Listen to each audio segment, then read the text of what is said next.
International organisation today lecture में आपका हार्दिक स्वागत है। मेरा नाम अविनाश है और आज के टुडे लेक्चर में हम पढ़ेंगे बीमस्टेक के बारे में। अब बीमस्टेक के बारे में क्यों पढ़ेंगे, क्योंकि हाल ही में इसका 5वां समिट हुआ है। ये वर्चुअल समिट था और इसकी अध्यक्षता श्रीलंका ने किया था। तो ये खबरों में बना हुआ था, तो इसी को ध्यान में रखते हुए आज के टुडे लेक्चर में हम पढ़ेंगे बीमस्टेक के बारे में। अब बीमस्टेक का जो गठन है, हालांकि ये काफ़ी पुराना इंस्टीट्यूशंस है। इसका गठन हुआ था 1997 में, है ना। इसका गठन कब हुआ था? 1997 में से गठन हुआ था। लेकिन फिर भी ये इतना पॉपुलर नहीं हो पाया जितना अन्य ऑर्गेनाइजेशन था। लेकिन हाल के वर्षों में, मतलब हम मान के चल सकते हैं कि जब से हमारे संबंध पाकिस्तान के साथ खराब हुए हैं और सार्क जब से सही ढंग से काम नहीं कर पा रहा है, तब से जो बीम ऑफ स्टेक को उसका एक बोल सकते हैं पूरक भूमिका निभाने के लिए तैयार किया जा रहा है।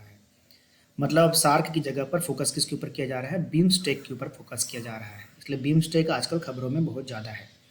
अब बीमस्टेक का फुल फॉर्म क्या होता है उसे हम देख लेते हैं। तो इसका फुल फॉर्म होता है the Bay of Bengal initiative for multi sectoral technical and economic cooperation, इसका फुल फॉर्म होता है। अब यहाँ पर क्या जुड़ा हुआ है, एक चीज़ हमें यहाँ ध्यान में रखना है कि यहाँ पर जुड़ा हुआ है द बे ऑफ बंगाल।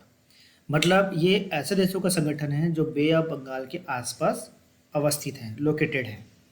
तो इसके मेंबर्स भी देख लेते हैं कि कौन कौन हैं इसके मेंबर्स। तो वर्तमान में इसके मेंबर्स कौन कौन हैं? तो बांग्लादेश है, इंडिया है, श्रीलंका है, थाईलैंड है और नेपाल और भूटान है इसके मेंबर्स जो हैं। और जब इसका गठन जब हुआ तो उस समय इसके जो मेंबर थे वो कौन कौन से थे? बांग्लादेश थे, इंडिया, श्रीलंका और थाईलैंड थे इसके मेंबर। ये बात हम कर रहे हैं 97 की, जिस समय ये ओरिजिनली फॉर्म्ड हुआ था, जिस समय वास्तविक रूप से स्वरूप आया था, अस्तित्व में आया था। उसके बाद फिर म्यांमार ने ज्वाइन किया तो उसका नाम थोड़ा सा चेंज हुआ, ये नाम हुआ। उसके बाद फिर जब नेपाल और भूटान ने इसे ज्वाइन किया तब जाके इसका फाइनल नाम क्या बना? बीमस्टेक बना। और घटना कभी घटी? 2004 में घटी घटना। तो अब थोड़ा सा मैप भी देख लेते हैं। तो हमने पहले ही बताया कि बीमस्टेक के फुल फॉर्म में अगर हम देखेंगे तो उसमें जुड़ा हुआ है बे ऑफ बंगाल। मतलब ये संगठन क्या करता है कि जो बे ऑफ बंगाल से जुड़े हुए कंट्रीज़ हैं उसको एक साथ समेटने का प्रयास करता है। जैसे देख लीजिए, इंडिया है, म्यांमार है, थाईलैंड है। और इसीलिए बिम्स्टेक को बोला जाता है कि ये जो साउथ एशिया है और ये साउथ ईस्ट एशिया है, इनके बीच का ब्रिज है ना। क्यों? क्योंकि इसके मेंबर कंट्रीज कौन है? आपको देखिए, म्यांमार भी है और थाईलैंड भी है। तो ये जो म्यांमार थाईलैंड जो हो गया, ये कौन सा हो गया? साउथ ईस्ट एशियन कंट्री है ना, साउथ ईस्ट एशियन कंट्री है। अब ये ब्रिज इस हिसाब से काम करता है कि अब देखेंगे कि तो यहाँ पे जो भारत है इसकी एक पॉलिसी है जिसका नाम है नेबरहुड फर्स्ट।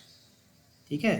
तो ये नेबर फर्स्ट किसके लिए है? जो भारत से जुड़े हुए पड़ोसी देश है, जैसे पाकिस्तान हो गया, नेपाल हो गया, भूटान हो गया, बांग्लादेश हो गया, श्रीलंका हो गया और मालदीव हो गया।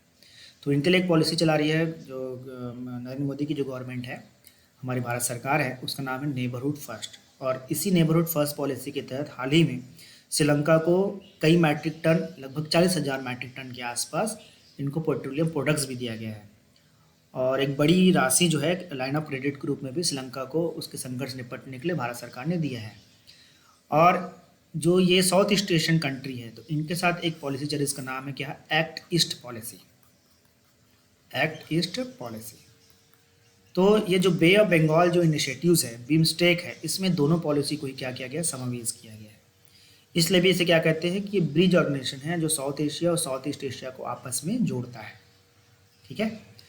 अब ये बीमस्टेक भारत के लिए महत्वपूर्ण क्यों है? क्योंकि हमें अच्छे से पता है कि भारत और उसके जो सहयोगी जो आसपास के जो उसके पड़ोसी देश हैं, जिनकी संख्या लगभग 8 है भारत को मिला के, तो इन लोगों ने एक संस्था बनाई थी। संस्था का नाम क्या था? सार्क, है ना। उस संस्था का नाम क्या था? सार्क। लेकिन सार्क कभी भी उतने अच्छे से परफॉर्म नहीं कर पाया जितना अच्छे से उसे करना चाहिए था, या उन उद्देश्यों को प्राप्त नहीं कर पाया जिन उद्देश्यों को लेकर सार्क का गठन हुआ था। क्यों नहीं कर पाया? क्योंकि सार्क के दो मेंबर्स कंट्री हैं, जिसका नाम है एक इंडिया और दूसरा कौन है? पाकिस्तान। इन दोनों के बीच जो एनिमोसिटी है, इन दोनों के बीच में जो बहुत सारे मुद्दों को लेकर जो कन्फ्लिक्ट है, तो उसका सहायक इसमें नज़र आता है, सार्क में नज़र आता है। इसलिए सार्क के जितने भी प्लान थे, चाहे फ्री ट्रेड एरियाज़ के प्लान हों या फिर एक साथ जो वो लॉजिस्टिक और ट्रांसपोर्ट के लिए जो एक योजना आई थी, सारे कंट्रीज़ के लिए, तो वो सारा चीज़ योजना इसके माध्यम से सफल नहीं हो पाया। क्यों नहीं सफल हो पाया? क्योंकि इंडिया और पाकिस्तान के बीच में एम्निसिटीज़ है, कन्फ्लिक्ट है, और इसका प्रभाव कहाँ नज़र आता है? इसका प्रभाव सार्क में नज़र आता है। तो इसलिए भारत चाहता है कि एक अल्टरनेट ऑर्गेनाइजेशन तैयार किया जाए जो सार्क की जगह को ले सके। तो इसीलिए भारत चाहता है कि बीम स्टेक को अब ज़्यादा से ज़्यादा महत्व दिया जाए। एक तो भारत के पॉइंट ऑफ व्यू से ये हमने बात देखा कि भारत क्यों चाहता है ना। और दूसरा रीज़न ये है कि जो बाकी जो कंट्रीज़ हैं, जो भारत से जुड़े हुए या बे ऑफ बंगाल से जुड़े हुए जो कंट्री हैं, वो भी इसमें अपना बेनिफिट देखते हैं। जैसे कि नेपाल और भूटान भी इसके मेंबर कंट्री हैं, है ना। नेपाल और भूटान भी मेंबर कंट्री हैं, और दोनों के दोनों कंट्री कैसे लैंड लॉक्ड हैं। तो बे ऑफ बंगाल इनिशिएटिव के माध्यम से क्या होगा? इन्हें पोर्ट मिल जाएगा अपने सामानों को एक्सपोर्ट करने के लिए और बाहर से सामानों को आयात करने के लिए। तो इनके पॉइंट ऑफ व्यू से भी बे ऑफ बंगाल या बीम स्टेक जो है बहुत महत्वपूर्ण रोल प्ले करता है। उसी तरह से एक योजना आई थी, तो उस योजना का नाम ये था BBIN कनेक्टिविटी। भारत, बांग्लादेश और नेपाल के बीच में एक कनेक्टिविटी होनी थी। तो इस कनेक्टिविटी के माध्यम से ये था कि जितने भी इसके ट्रांसपोर्ट वाले एरिया हैं, और जब ये कनेक्टिविटी हो जाएगी तो सारे देश आपस में एक साथ जुड़ जाएंगे ट्रांसपोर्ट के मामले में, और ट्रांसपोर्ट जो है ईजी हो जाएगा। मतलब एक जगह दूसरी जगह सामान पहुंचाना ईजी हो जाएगा। इसी उद्देश्य से किसकी स्थापना करने का प्रयास किया जा रहा है? BBIN का। तो BBIN को एक्सटेंड किया जाएगा, और जो पोर्ट हैं, जैसे म्यांमार में जो पोर्ट है ना, थाईलैंड में जो पोर्ट है, इनको भी आपस में जोड़ दिया जाएगा। जैसे म्यांमार का सितवे पोर्ट हो गया, बांग्लादेश का पैरे पोर्ट हो गया, और जो कोलंबो का पोर्ट हो गया, इनको आपस में जोड़ दिया जाएगा। तो जब इनको आपस में जोड़ दिया जाएगा तो सामानों को एक जगह से दूसरी जगह निर्यात करने में आसान हो जाएगा और आयात करने भी आसान हो जाएगा। तो इसलिए भी जो नेपाल और बांग्लादेश हैं इसमें अपना भविष्य देख रहे हैं, है ना। फिर ये स्ट्रेट ऑफ मलक्का आपको नज़र आ रहा होगा। तो ये स्ट्रेट ऑफ मलक्का, तो होता क्या है कि जो तेल जो है ये पर्शियन गल्फ वगैरह से जब जाता है, सऊदी अरेबिया से जब जाता है, तो अरेबियन सी होती है, कहाँ पहुँचता है वो? हिंद महासागर से होते हुए मलक्का स्ट्रेट के माध्यम से इंडोनेशिया, ये सब जगहों पे तेल की जो है परिवहन किया जाता है स्ट्रेट ऑफ मलक्का के माध्यम से। तो बे ऑफ बंगाल अगर इनिशिएटिव्स प्रारंभ होते हैं, बीम स्टेक इनिशिएटिव्स प्रारंभ होता है, तो ये मलक्का स्टेट के साथ बॉर्डर को शेयर करेगा।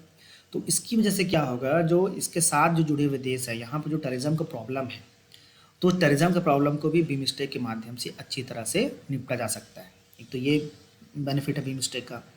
फिर नेक्स्ट बेनिफिट ये है कि भारत ने बोला था बीम स्टेक के जब ये वो हुआ था, जब क्या बोलते हैं समिट जब हुआ था, तो 2004 में भारत ने बोला था कि भैया फ्री ट्रेड एरिया बनाएंगे हम। किसे फ्री ट्रेड एरिया बनाएंगे? ये जो बे ऑफ बंगाल के जो एरियाज़ है, जो मेंबर्स कंट्रीज़ हैं, इनके बीच में फ्री ट्रेड एरिया बनाकर व्यापार प्रारंभ किया जाएगा। ये बात बोला था भारत ने 2004 में।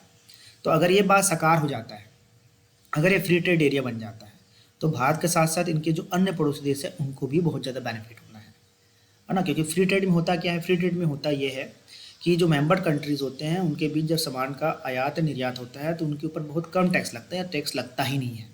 तो अगर फ्री ट्रेड हो जाता है तो ये क्षेत्र का विकास बहुत ज़्यादा बढ़ जाएगा। तो ये प्लस पॉइंट है बीम स्टेक से। और इसके अलावा जो म्यांमार हैं और जो थाईलैंड है, जो इसके अन्य मेंबर कंट्रीज़ है, तो ये क्या चाहते हैं? ये बीम स्टेक के माध्यम से चाइना को बैलेंस करना चाहते हैं। क्योंकि हमें अच्छे से पता है कि चाइना जो है अपना असर्सन दिखा रहा है कहाँ पे? साउथ चाइना सी में, है ना। तो नेविगेशंस वगैरह को लेकर काफ़ी रोक टोक करते रहता है।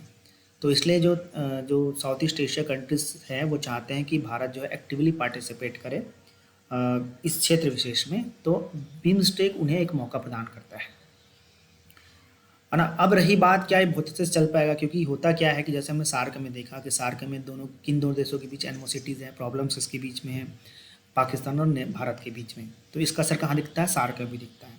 तो उसी तरह से अगर देखें तो ये जो म्यांमार है और बांग्लादेश है, इन दोनों के बीच में इशूज़ हैं। किसको लेके? रोहिंग्यास इशू को लेके, रोहिंग्या के प्रॉब्लम को लेके ना। म्यांमार में रोहिंग्या जो समुदाय रहता था, तो इनके सब जब बहुत ज़्यादा जातीय हुआ, जातीय मतलब हिंसा हुई, तो उसकी वजह से बहुत सारे लोग कहाँ चले गए? बांग्लादेश में चले गए। तो बांग्लादेश में शरणार्थी प्रॉब्लम बढ़ गया, तो इसलिए बांग्लादेश और म्यांमार के रिश्ते ख़राब हो गए। तो बिम्स्टेक इस बात का प्रयास किया जा रहा है कि दो देशों के बीच में अगर कोई डोमेस्टिक प्रॉब्लम होगा उसका असर बिम्स्टेक पर ना पड़े। अगर बिम्स्टेक पर पड़ेगा तो वही हाल होगा जो सार्क का हो गया है। भारत और पाकिस्तान के बीच विवाद की वजह से सार्क वो काम नहीं कर पा रहा जो काम उसे करना चाहिए था। तो इतने सारे फायदे हैं किससे? बिम्स्टेक से। तो आज के लेक्चर में इतना ही। अगले लेक्चर में हम एक नए टॉपिक पर चर्चा करेंगे। तब तक के लिए धन्यवाद।